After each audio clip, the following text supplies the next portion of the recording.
दोस्तों कई बार जीवन में बहुत सारी ऐसी चीज़ें हैं जो हमारे साथ जुड़ जाती हैं, जीवन का हिस्सा बन जाती हैं और हमारे लिए वो हानिकारक होती हैं, लेकिन हमें उनका पता नहीं चलता।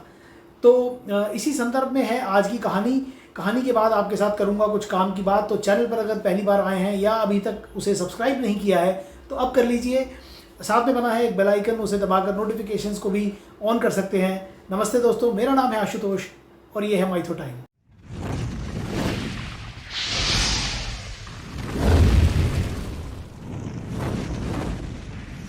तो दोस्तों ये घटना है राम के वनवास के समय की। जैसा कि आप जानते हैं कि श्री राम को 14 वर्ष का वनवास काटना था, तो वो अपनी पत्नी सीता और भाई लक्ष्मण के साथ वनवास के लिए निकले थे। तपस्वियों जैसा उन्हें जीवन जीना था। और जब उन्होंने दंडकारण्य वन में प्रवेश किया उस समय पर सीता ने भगवान श्री राम से एक बात कही। उन्होंने कहा कि 3 ऐसे काम हैं जो किसी भी मनुष्य को पाप का भागी बना सकते हैं। वो 3 काम हैं, पहला है झूठ बोलना, दूसरा है पर स्त्री गमन और तीसरा है बिना वैर के किसी का अहित करना। तो सीता ने राम से ये भी कहा कि मुझे पूरा विश्वास है कि झूठ बोलना और पर स्त्री के बारे में कल्पना करना भी ये 2 ऐसे काम हैं जो आप कभी नहीं करेंगे, लेकिन तीसरा जो काम है यानी कि बिना वैर के किसी का अहित कर देना, इस बात की मुझे संभावना, एक आशंका नज़र आ रही है और अगर ऐसा हुआ तो आपसे अधर्म हो जाएगा। ये सुनकर राम थोड़ा अचरज में पड़ गए। उन्होंने सीता से पूछा कि ऐसा उनको क्यों लगता है।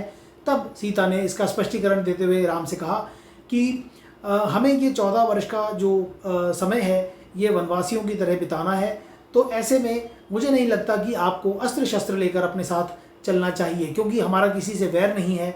लेकिन अगर आप अपने साथ शस्त्र रखेंगे तो बहुत स्वाभाविक है कि बिना किसी से वैर के भी इनका प्रयोग आप कर बैठें।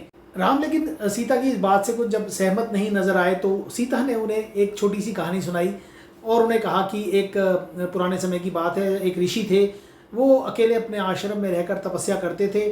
उस समय पर देवराज इंद्र उस ऋषि के पास आए और उन्होंने ऋषि से कहा कि मैं आपके पास एक अपनी तलवार छोड़कर जा रहा हूँ और मैं चाहता हूँ कि आप इसे एक धरोहर की तरह अपने पास संभाल कर रखें, इसका ध्यान रखें और जब समय आएगा तो मैं आपसे ये तलवार वापस ले जाऊंगा। ये कहकर देवराज इंद्र तो चले गए, लेकिन जो तपस्वी थे, जो ऋषि थे, उनका ध्यान अपनी तपस्या से हटकर उस तलवार में लग गया और वो ध्यान में बैठते, लेकिन थोड़ी देर के बाद ही उनका ध्यान टूट जाता। फिर वो उस तलवार के बारे में सोचने लगते, फिर दोबारा ध्यान में बैठते। इस तरह बार बार उनका ध्यान टूटने लगा, तपस्या जो है वो खंडित हो गई। फिर एक समय आया कि जब वो ऋषि आश्रम से बाहर भी जाते अपने लिए भोजन पानी की व्यवस्था करने, तो भी वो तलवार साथ ले जाने लगे। फिर बाद में उस तलवार का उन्होंने उपयोग कभी फल मूल काटने के लिए किया, कभी डालियों को छांटने के लिए किया और ज़रूरत पड़ती थी तो कभी कभी वो सामने आने वाले किसी पशु पक्षी पर भी उस तलवार का उपयोग करने लग गए।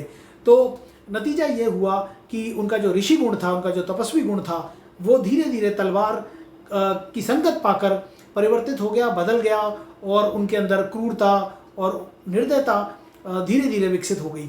और तब सीता ने राम से कहा कि जिस तरह उन ऋषि का व्यवहार परिवर्तित हो गया और सिर्फ तलवार को अपने साथ रखने के कारण वो तपस्वी क्रूर हो गए, निर्दयी हो गए, मुझे डर है कि आप अगर अपने साथ ये धनुष बाण तीर तलवार रखेंगे तो आप भी बिना ज़रूरत के इन अस्त्र शस्त्रों का प्रयोग कर बैठेंगे और मैं नहीं चाहती कि आपसे ये अधर्म हो जाए।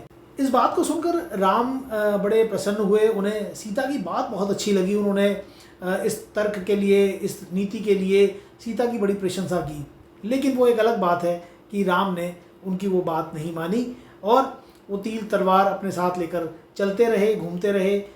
वन में जहाँ भी गए वो अस्त्र शस्त्र उनके साथ ही रहे। वहीं उनकी मुलाकात शूर्पणखा से हुई और शायद अगर अस्त्र शस्त्र न होते तो शूर्पणखा की नाक और कान न कट पाते और ये सारी कहानी नहीं होती। दोस्तों कहानियों में ये बातें होती रहती हैं कि ऐसा होता तो कैसा होता, लेकिन फिर भी कहानी से कुछ ना कुछ सीखने को ज़रूर मिलता है। और इस कहानी से, इस किस्से से, इस प्रसंग से हमें जो काम की बात समझने को मिलती है वो ये कि जीवन में कई बार हमारे साथ ऐसा हो जाता है जब हम कुछ ऐसी वस्तुओं को अपने साथ जोड़ लेते हैं, अपने जीवन का हिस्सा बना लेते हैं, जिनका हमें उस समय अंदाज़ा नहीं होता। हमें लगता है कि इससे हमें कोई नुकसान नहीं और हम इसे सिर्फ अपने पास रख रहे हैं, लेकिन बाद में आगे चलकर कभी हमारे ही द्वारा उस चीज़ का दुरुपयोग हो जाता है, किसी का अहित हो जाता है, कई बार अपना ही हम उससे अहित कर बैठते हैं। तो इस बात का ख्याल रखिए और जिन चीज़ों की ज़रूरत नहीं है या जो आपको लगता है कि कभी भविष्य में आपके लिए हानिकारक हो सकती हैं, उनसे दूर रहिए। दोस्तों, यह किस्सा आप वाल्मीकि रामायण के अरण्यकांड में 9वें 10वें अध्याय में पढ़ सकते हैं। और अगर आपको ये प्रसंग मज़ेदार लगा और काम की बात भी अच्छी लगी तो वीडियो को ज़रूर लाइक कीजिए, शेयर कीजिए, चैनल को सब्सक्राइब करना मत भूलिए। आपसे मुलाकात होगी एक नए वीडियो में नई कहानी के साथ, क्योंकि पुराणों में छिपा है अनमोल खजाना। धन्यवाद।